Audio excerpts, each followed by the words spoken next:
Thank you again. Okay, that was great. Just turn it over now to Dr. Khan. Thank you.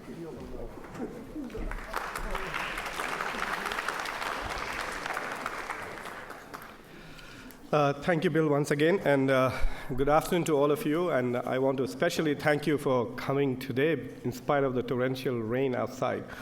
I understand that this part of the country needs a lot of rain, and I'm glad that you're getting it. Maybe you had some public prayers to arrange for rains. Must have helped.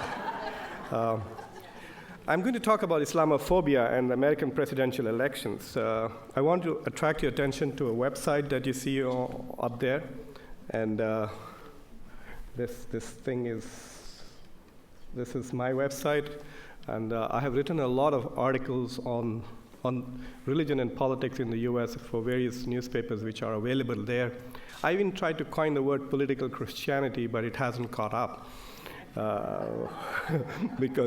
from listening from the first panel, I think it is quite relevant that we were today talking about political Christianity more than Christianity itself. Until last year, until 2 years ago, I would frequently be interviewed by press from the Middle East and Asia about Islamophobia in the West. And in the last 3-4 years, Islamophobia in the West has become a major topic because of some of the series of events which have been very crazy, such as Switzerland actually passing a referendum to ban minarets. There are only 4 mosques in Switzerland, but they are afraid of minarets. So people in the rest of the Muslim world and the rest of the world were wondering, what is wrong with Switzerland? Why are they panicking over these 4 little minarets that they have in Switzerland? And then, of course, the whole episode of cartoons about Prophet Muhammad and its reaction, and then the remarks by the Queen of Denmark about how the culture of Denmark is being threatened by Islam. There are less than 400,000 Muslims in a country of over 5-6 million people in Denmark, and so on and so forth. So Islamophobia had become a major discussion point. And people would ask me, what's the difference between Islamophobia in the United States and Islamophobia in Europe? And this would be my standard answer. These questions would be at 3 a.m. in the night, 4 a.m. So I wanted to answer them even without getting up. So I would give this standard. In Europe, it is systemic and systematic. In America, it is episodic. So there might be an episode of someone wanting to burn the Quran. They need to raise more money to have a more concrete church. How can you preach out of a wagon?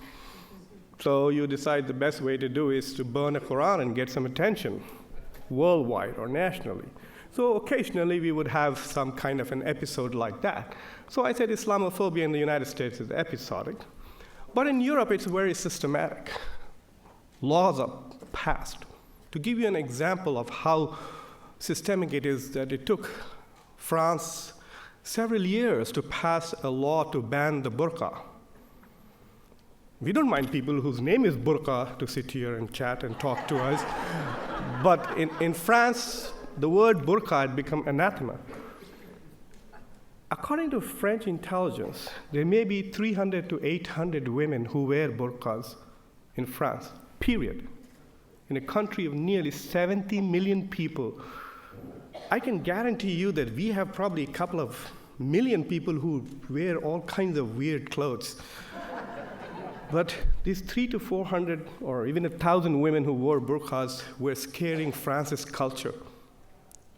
The French, to their intelligence and credit, realized that their own cultural ethics and values were so fragile that they would crumble in the face of 300 burqas worn by old women who couldn't speak French, who were visiting their children from Morocco or France and had overstayed their visa because the grandchild liked them. So this was the case. But since the election of 2010, all of that has changed. Now I have to rewrite a new speech. I can't just get up and say it's episodic in the US and systematic in Europe. It has gone mainstream in the US. Before 2010, if you looked at people who made all kinds of anti-Muslim, anti-Islamic statements, they were usually people who had no other job but this. People like Robert Spencer, Pam Geller, Daniel Pipes, who have been doing this for decades. This is their job. They have no other profession. And nobody cared for them. They did have some impact, but it was marginal. They didn't become governors. They did not become senators. They did not become policymakers. They didn't even get positions as academics in any other university, even though they pretended to be experts who wrote books. Even academics pretend to be experts and write books, but they have academic credentials and have jobs to prove that. But after 2010, that changed. The same kind of crazy, irrational statements about Islam and Muslims were now being made by mainstream people. And that has changed. And that is, both for me as a student of this phenomenon, fascinating, because it says nothing about Muslims or Islam. It tells a lot about Americans and the cultural changes that are taking place in America. I can understand the early rise in Islamophobia after 2001, after 9/11. It was a horrible event, and Muslims were responsible for it, and I can understand people being paranoid and afraid that Muslims might do it again. I was too. But the new Islamophobia that we have seen emerging in the last 2-3 years in the US is not about terrorism. It's not about terrorism at all. If you go and do a Google search with Charles Kurzman from University of North Carolina, Chapel Hill, he did a study for the Department of Justice on Muslim terrorism in the United States. He found that after 9/11, there have been only 114 episodes, and many of them are basically FBI trapping people. The only cases in which FBI has not entrapped people are people who have been turned over by the Muslim community. So all the genuine cases of terrorism that FBI, of potential terrorism that FBI has sort of intervened and apprehended culprits, involve support from the American Muslim community. So this whole idea that Muslims in America are involved in terrorism or anti-US activities is sort of debunked by facts which are available out there. The probability that you will kill yourself is actually hundreds of thousands of times more than a Muslim killing you. The probability that an American will commit suicide is hundreds of thousands of times higher than an American dying as a result of terrorism by an American Muslim. I'm not talking about if you are in Afghanistan and if you are in Iraq and fighting a war. I'm talking about here if you are in Texas rushing to attend a Herman Cain session.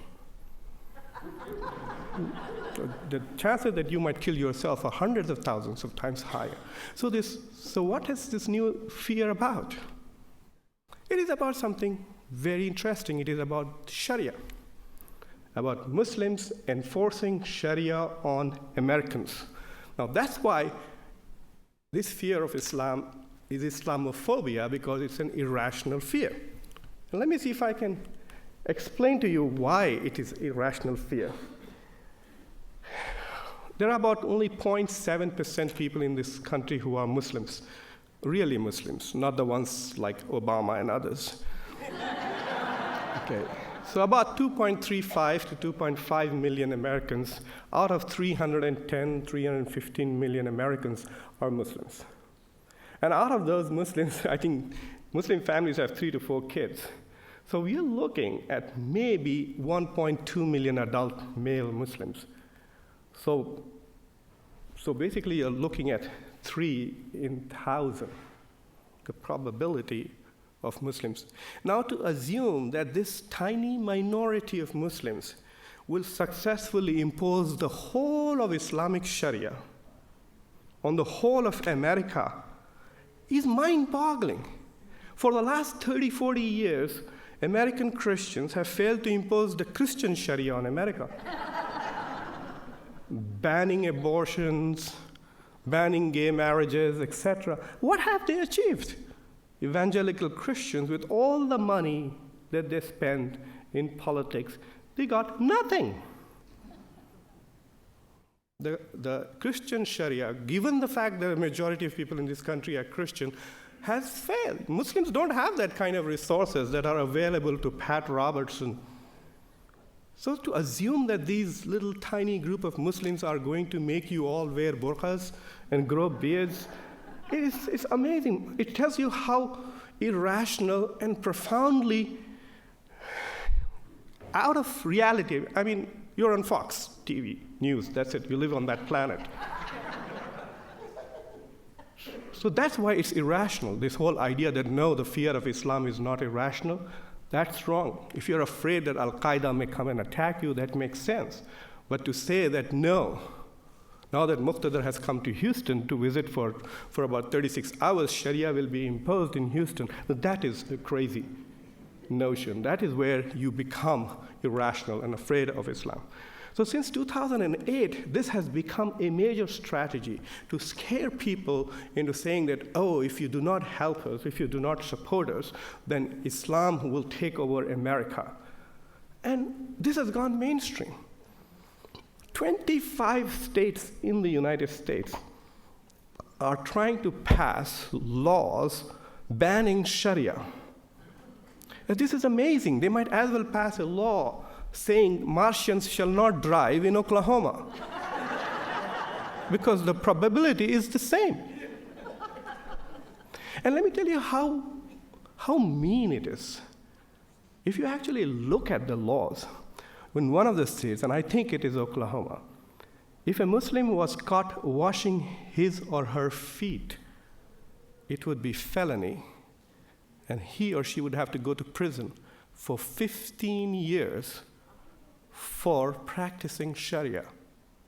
Because, Sharia is everything that Muslims are required to do. So we have to pray, and in order to pray, we have to wash our feet. So if we wash our feet before we pray, then we are following the Sharia. And therefore, we would be committing a felony. Now, I'm sure that among these thousands of people who are campaigning and making this an issue, there are some who do have some brains and who know that this is not going to sit well with the American Constitution. When that Oklahoma referendum was passed, I wrote about it in the Washington Post saying that the courts will throw this out, and that's what eventually happened. And I'm sure most of these people know that the courts, that none of these anti-Sharia movements will stand in this country unless we make a change in the Bill of Rights. Unless you get rid of the First Amendment of the Constitution, you cannot ban the Sharia in the United States. I'm sure anyone who's attended 3 sessions in their high school American government class will understand that. So why would they want to pursue in these campaigns with this? It's only because they want to generate hate, anger, fear. They are trafficking in bigotry. And let me tell you one thing. Bigotry is not compartmentalized. If you teach your children to hate somebody, then they are bigots, even if you teach them to hate only Muslims. Don't think that you are morally superior if you say, oh, it's okay to love all Americans and all your neighbors, unless the neighbor is, of course, Muslim. So this whole idea of this idea that we can generate hatred against Muslims and capitalize it politically, this is the new mainstream Islamophobia in the United States. Let me give you some examples. But before that, I want to show you some statistics. This is lobbying for God in the United States. I know it's too small. It shows a lot of these lobby groups. Most of the dates are 2008. As I was looking at it, I noticed something very interesting, that the lobby group that spends the most money in the US is the American Israeli Public Affairs Committee, AIPAC, spent $87 million in 2008, and the American Jewish community spent $14 million. That is interesting. That is the cost of maintaining the statement that we have shared values. I don't understand why, if America and Israel have shared values, you need to spend so much money. More than anything else in the country, more than anything else. Apparently, that's the cost of having shared values. But if you look at Muslims, the highest is Muslim American Society, which is 4 million, followed by Muslim Public Affairs Council. So Muslims are spending about $7 million a year on various lobbying efforts. And if you actually go and look, you'll find that most of that money is being spent on civil defense, defending civil rights issues, where people are getting thrown out for wearing hijabs or going up to visit Canada and or not being allowed to come back in and so on and so forth. That's the kind of money these organizations are spending. So if you think that you can change America's constitution and replace it by the Islamic Sharia with $7 million a year, I think you should all join this movement. Nothing can be more powerful and effective, isn't it? All right, Mr. Rick Santorum. What an interesting guy. Rick Santorum says equality does not come from Islam, but from the God of Abraham, Isaac, and Jacob. I need to say more. You know, the comedians sometimes say that, my God, the comedy writes itself, you know, and this is that case. I would invite all of you to go to any website which has the Quran. Quran.com is the best, and just type Abraham, Isaac, and Jacob. I did randomly, I picked the first verse that popped up. But there are other verses which very clearly says that your God is the God of Abraham, Isaac, and Jacob in the same words. So it at least tells you that anybody who works for Rick Santorum does not do his or her research before this man speaks on the national level. But look at him. He sat there and watched as a woman stood up and accused Obama of being Muslim, etc. This just happened 2-3 days ago. And he did not say anything to correct her. And when he was asked by the media as to why didn't you tell her that he is not, you see, one of the reasons why a lot of conservatives got upset with Obama was because of Reverend Wright. And they said, oh my God, you sat in the pew and listened to him for 25 years? What kind of a Muslim are you? No. You know, basically, they said, you sat there and listened to this guy for 25 years, so everybody knows that he's a Christian, and he goes to this really tough church. And yet, he didn't feel the need to correct the man. That tells you a lot about him as ethical and moral, and keeps talking about himself as a Christian and how good a Christian he is. John McCain had a similar episode in the 2008 campaign. I mean, it was very nice, but it was also very interesting. This woman stood up and accused Obama of being an Arab. And McCain said, no, he's a decent married man. It is there on YouTube. Go take a look at it. It's fascinating. And I met the senator a couple of times. I like him a lot.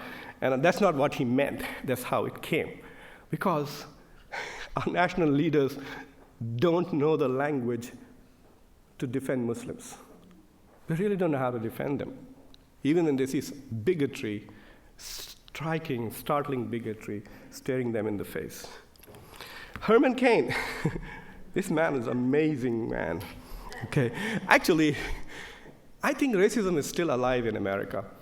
When people found out that Herman Cain might have been an adulterer, they dumped him. And when they were reminded that Gingrich is an adulterer, they just made him win South Carolina. Come on. I can't believe these double standards. It's unbelievable.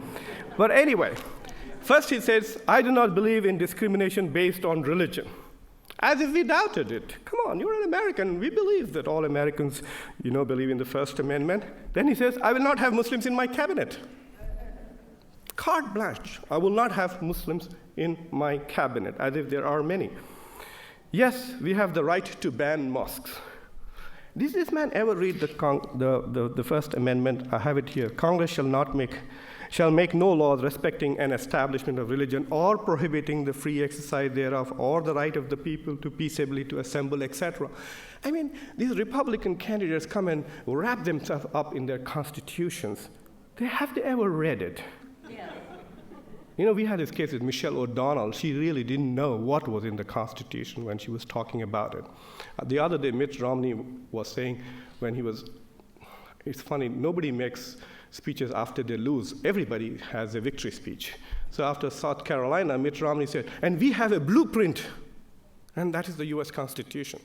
I don't know how you can create jobs using the US Constitution, but they've used this word to, I don't know what, it's just a slogan. They feel that if someone stands up and says US Constitution, you should just give them money and vote for them. And that is what it is. But this man comes up and says that, vote for me, I'm a bigot. That's what he's saying. I'll make sure that there is no Muslim in the cabinet. Well, why not? What if somebody converts to Islam? Will you fire him for converting to Islam in your cabinet? And of course, we have the right to ban mosques. How can you ban places of worship? I don't understand that. And then how can we say we are different from the Taliban? This man is even more interesting. Oh, he's fabulous, Newt Gingrich. I really wish he wins. We're going to have a lot of fun with him. Even if he becomes president, we're going to have it. This man compared Muslims to Nazis. Now, I understand that Newt knows nothing about history. He has a PhD in history. He should know something about the close relationship between the Catholic Church and the Nazi Party. The current Pope was also a member of the Nazi Party, the Nazi youth movement. Newt Gingrich converts to the party of the Nazis, then accuses Islam of being a religion of the Nazis. I don't understand where this is coming from. There's no thought, nothing. He's an intelligent man. He should have come up with something much more profound anti-Muslim stuff, right? But he's catering to an audience. He thinks that people who are listening to him and will vote for him know no history, know no logic, and don't know the US Constitution. And of course, he's afraid of the Sharia. That I can understand, because Sharia is very tough on adulterers. So that I understand, and I said, okay, I get it, brother, why you don't want the Sharia to be in place. You would rather love to have, a liberal in charge of that particular portfolio. But otherwise, he has done some more dangerous work, much more serious. He has a documentary in which he argues, he and his wife did this documentary, in which he argues that America and the Muslim world will be at war eternally unless Americans become Muslims or Muslims give up Islam. If that is what he believes, he would be the most dangerous man to have in a position of power anywhere in the world. Let me tell you, in spite of the last 10 years of how horrible the Muslim relations have been with the US, there have been no countries going to war against the US. No country has declared war against the US. There have been only one or two, like Pakistan, and some have been sympathetic to the terrorist causes, but not as a whole, segments of them. Pakistan is our biggest ally. We've given them nearly $20 billion. So this whole idea that America is fighting the entire Muslim world is nonsense. And I don't know why people would not call these people on this. And of course, the hometown favorite. Mr. Perry, well, let me preface this by saying that Mr. Perry has been very good. He has not made any major anti-Muslim and Islamophobic statements. He's very close to the Aga Khan, takes a lot of money from the Ismaili community, etc. I understand that, okay? He is in the pockets of Muslims in Texas. But he said this, and I don't know why he would say something so really silly. Turkey is governed by Islamic terrorists. Now, the man that you see here, this is Erdogan. Erdogan is the current prime minister of Turkey. He was Man of Europe 2004. He is the most popular man in Europe even today. And the man next to him, the guy who says, torture is okay. Now, that's how I remember him, torturer in chief. But for Texans, it has special relevance. So I wonder how Rick Perry would explain this Texas connection to terrorists. Why would they make statements like this? Because he thinks somebody's going to be happy. He suddenly establishes credentials to be the president of the United States. Why? Doesn't he know that Turkey is a NATO ally? It is amazing. All right, let's talk a little bit about Muslims.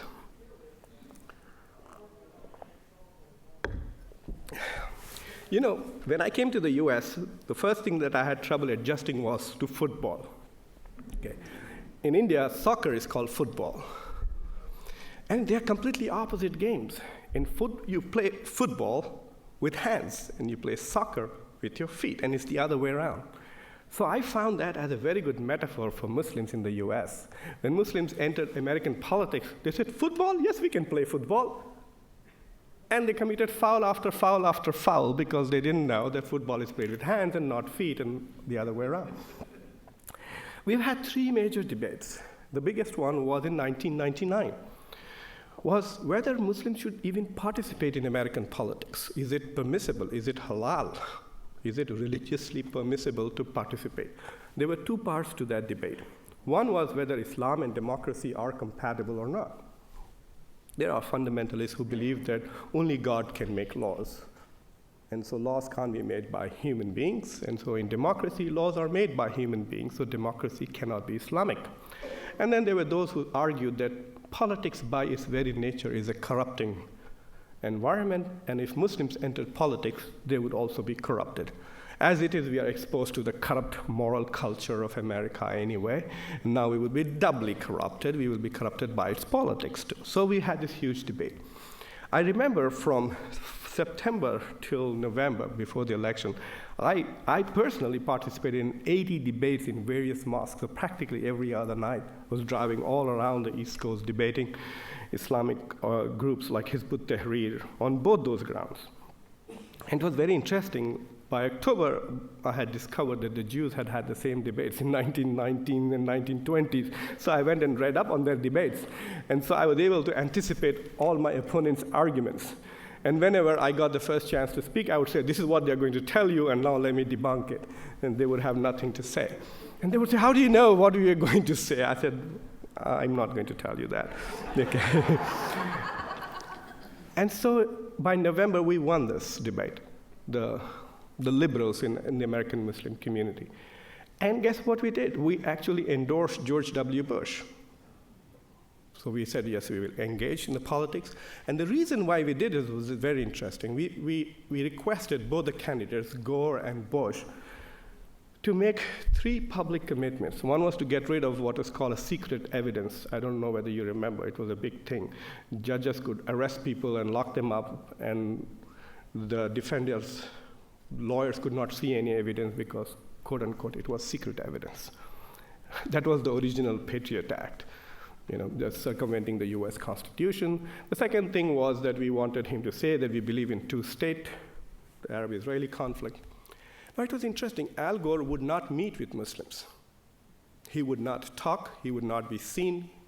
And unfortunately for him, there was no alternative super PACs allowed then. Otherwise, he would have told us, give the money to the PACs, not to me. But Bush met with Muslims, Bill Clinton met several times, even in the White House, and he promised Muslims that Al Gore would be the most Muslim-friendly president ever. Just leave him alone till the elections. Don't freak out the Jews. Let the Jews give him all the money. Let him support it. Stay away. That was their strategy.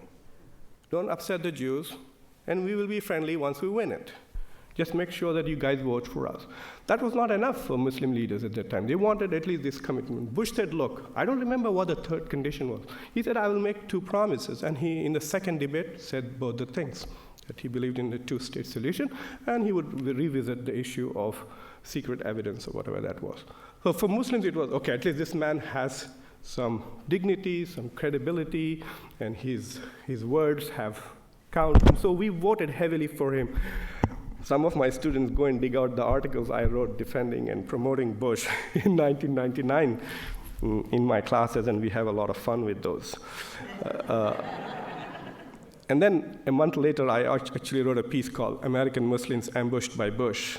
That I remember, because he did nothing. So 79% of American Muslims voted for Bush. Then came 2004, and nobody liked Kerry at all. They were very upset with Bush because of the war on terror, especially with the Patriot Act and the war in Iraq particularly. The Muslim sentiment about the war in Iraq is best summarized by this famous American philosopher called John Stewart. Okay. This is what John Stewart said. The next country we are going to attack is Canada, because Canada is exactly like Iraq. It does not have nuclear weapons and has nothing to do with 9/11. You know, so that's how Muslims feel about this war on Iraq, which led to the deaths of millions of people, a whole nation devastated, etc. So they were very upset with George W. Bush. So the second vote, now there were younger Muslims growing up, born in America, who were now engaging their parents and saying, wait a minute, you guys voted for Bush, shut up. And then we would respond to them by saying, you want to vote for this horse in a suit? That was John Kerry. He just was not inspiring enough to Muslims at all. And so there was this big fight, should we vote as a bloc? And they said, what does it tell? I mean, what does it tell about the group of Muslims who in 2000 were all Republicans and now suddenly we are all Democrats? How does that happen? So it led to a very intense debate within the Muslims, and very reluctantly, the American Muslim community endorsed Kerry. But the endorsement itself was reluctant, in which they said that we're not very happy with what he has to say. This vote is actually an anti-Bush vote. And that means they lost what potential influence they would have had if Kerry had won. Thank God he didn't. Because we know we were completely done with GW, and so we would have given our money and votes for Kerry, and then he would have treated us just the same. Then came 2008, and then now kids have grown up further. And 2008 was fabulous. First of all, we had a Muslim running for president, right? You know, someone said jokingly, in Egypt, one guy told me, he said, I don't understand you Americans. You go to war to get rid of one Hussein and then you elect another one. And, you know, so, no, but Obama, to his credit, was inspirational. Some of us still find him inspirational. I think getting elected sort of ruined him. But he was great. He motivated the kids to come out and participate. And for the first time, we realized that the Muslim community was much bigger than the ones hovering around the mosques. Kids were out there who had nothing, no institutional connection to the community. So I would look at, I spoke a lot supporting Obama in various places, and I would run into all these campaign places where I would run into kids, Muslim kids who are working for the campaign and so on and so forth. And then, for example, you have Rashad Hussain, who became the White House lawyer and now is US ambassador to OIC. I think he's from this part of the country. I think he's from Texas. And a young Muslim kid who's a lawyer and now works for Obama. So they were all nobodies in 2004, but now they became major players. Muslims were raising money on their own, they were giving money, etc. So I think by 2008, Muslims are behaving like any other ethnic minority community in the US in 2008. That was the third debate. And the third debate was, now that we are having, is about third parties. They're all fascinated with Ron Paul. Okay, now the idea is, nobody's talking about endorsement. And the problem is with Ron Paul, okay, he's a nice guy and all that, but I would like to take a closer look at his newsletter, for instance. And some of his libertarian ideas they look good on paper, they will not work. Imagine not having public schools in this country. Okay, you would have illiteracy going through the roof, and what are you going to do with this? There'll be all kinds of problems if government is just here to protect people like Ron Paul and nothing else. But nonetheless, the reason why people are fascinated, and the next slide speaks about it, is that there is this debate. We had a small part of it when somebody wanted to vote for Ralph Nader in the last elections in 2008, but there's a lot of disillusionment with Obama. They're not very happy with him. Islamophobia has gone through the roof. To give you an example of what I mean by Islamophobia, read yesterday's New York Times editorial. The New York Times is lambasting the police department for showing a film for several months continuously on a loop at the headquarters of the police department, which falsely portrays all American Muslims as terrorists, using images from abroad. They have clips showing the White House and the Capitol under Islamic flags and so on. So it's the police department generating fear against Muslims for continuously, every day. They put the tape on a loop. And then everyone denied. So all of those police officers, including the commissioner of police, actually committed perjury when they asked them about this. That is what it's like you're teaching people to hate a particular group.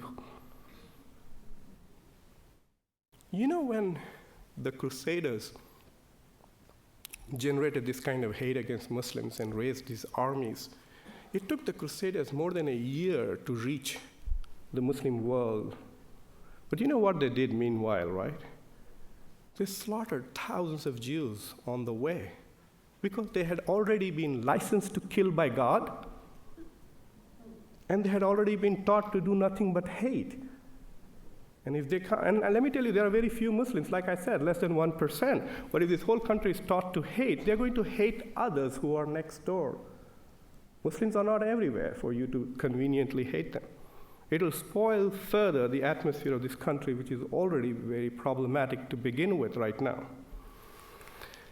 This is a Muslim endorsement. In 2000, 79% Muslims voted for Bush, 77% for Kerry. In 2008, 89% American Muslims voted for Barack Obama.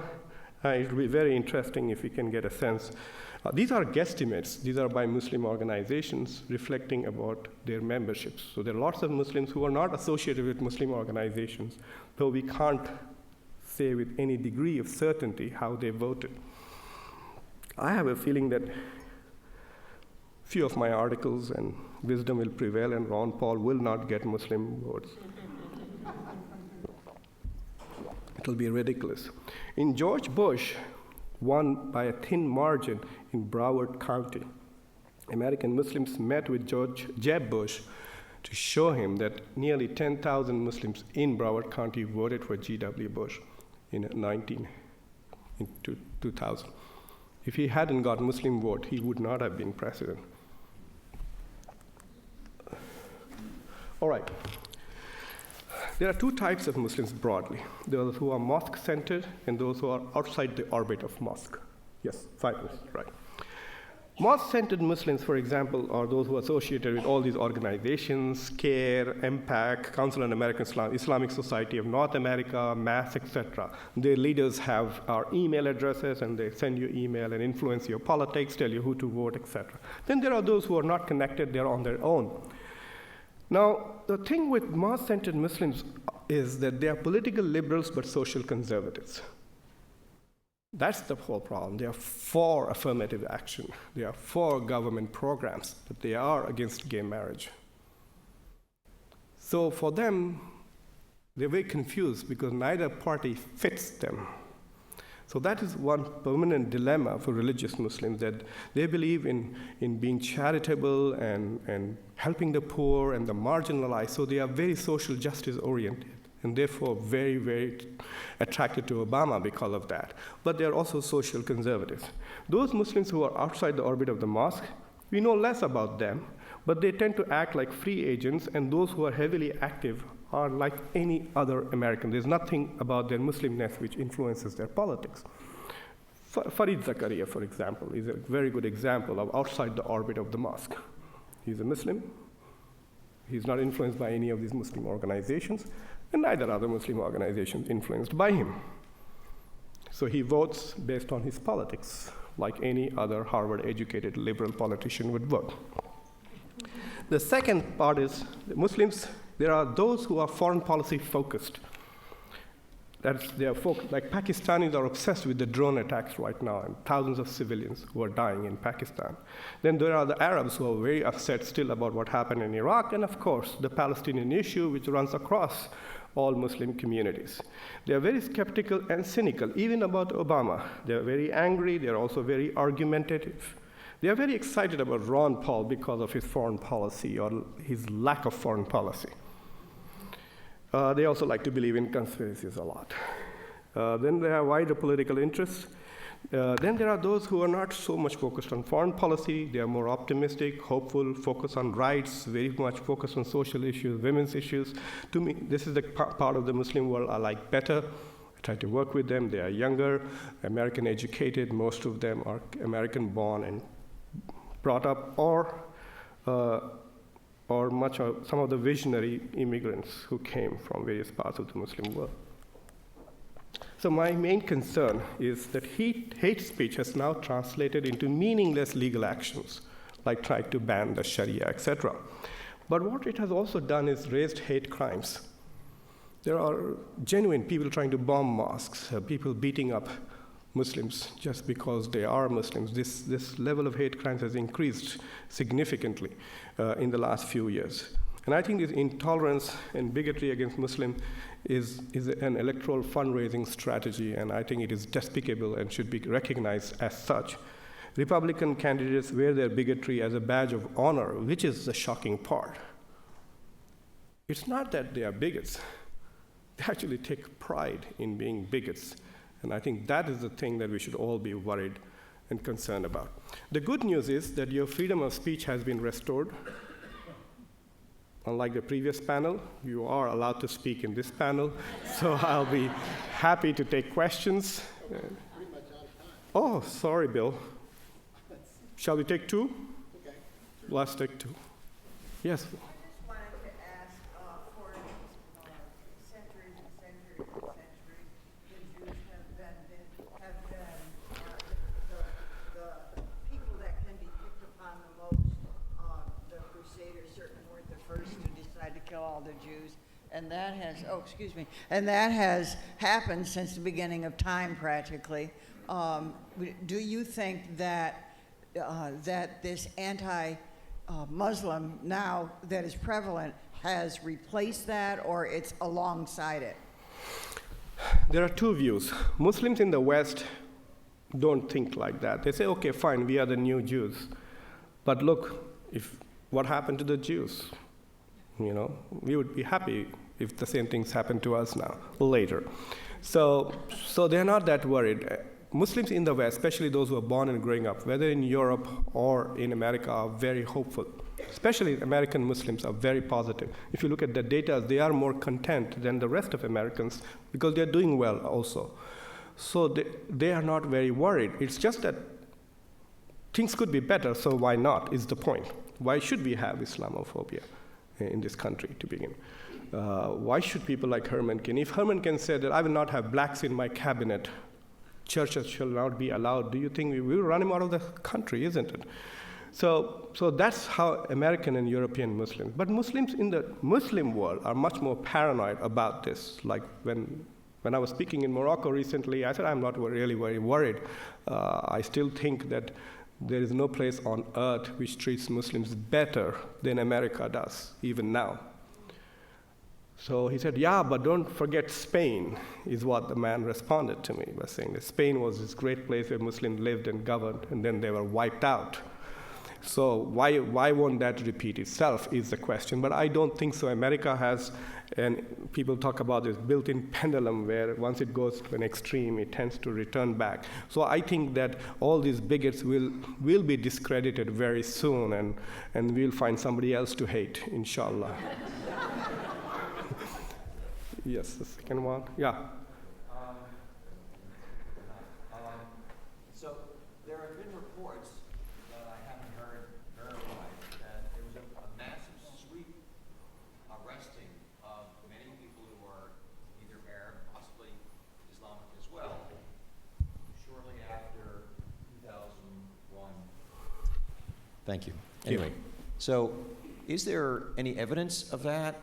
Oh, Is yeah. it still existing? What's the status of that at this point? Well, about 12 to 1,800 Muslims in the U.S. were arrested and detained without any charges for extended periods of time. And many of them were eventually released. Some were deported back to countries, and their families didn't know until the husband would say, oh, I'm calling from Beirut, I'm calling from Qatar, etc. And some of them voluntarily chose to go to other third countries like Canada and Britain and have filed suits against the US. But I don't think that from those nearly 2,000 people who were randomly arrested for various reasons are in any kind of incarceration at the moment. I have an idea because a lot of my classmates from my engineering college in India call me and saying, we had the FBI visitors, and why? And it took me some time to figure it out because they were associated with some Islamic activities back home. And so countries overseas gave Americans all the files that they had on Muslim activists who had gone to the US. So some of them were, I guess, for precautionary measures, rounded up. And then others become victims of zealous officers who are trying to protect their, budgets. Like FBI has completely been transformed. If Muslims do not continue to remain a threat, a lot of people will lose their jobs, and then they'll have to find new ways of, reconstituting FBI alone, for example. And it's a major cost. So the bureaucratic momentum is to keep this threat alive. But I think those things have changed, and even the numbers at Guantanamo have gone down considerably, and hopefully that will also end. But the new law that Obama signed is very, very scary. That accompanied with the precedent that he has set about assassinating American citizens without due process. I mean, Anwar al-Awlaki deserved it, but nevertheless, that's why we have laws, isn't it? To have due process. So I think there are disturbing things that have happened, and I hope that there are enough watchdogs in the country who will keep an eye on it. Dr. Khan, do you think that there will be a decline in Islamophobia after the change? Say there's a change in administration. I think the right is kind of fed on Islamophobia, associating Barack Obama with, that because his middle name is Hussein and that whole mess. Do you think there'll be a decline after this administration or after an association with this administration? In a moment of euphoria, after Obama was elected, I made a comment in my class saying GW was probably the last white male president of the United States. And my students still haven't forgotten it, and they keep coming back at it.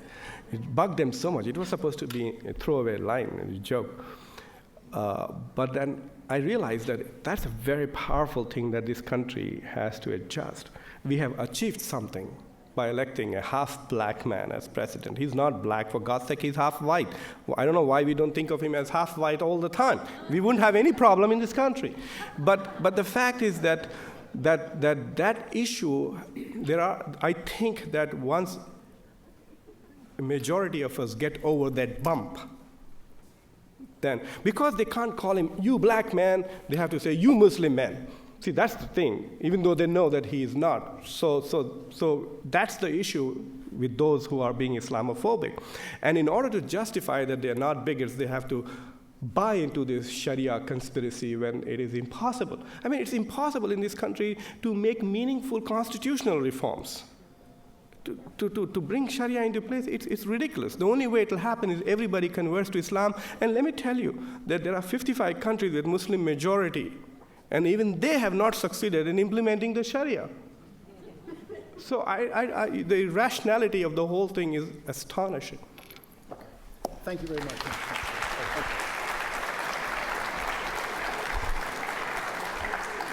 Thank you very much. And remember that Anna Greenberg, who has arrived just now, will be in this room if you wish to stay for her presentation.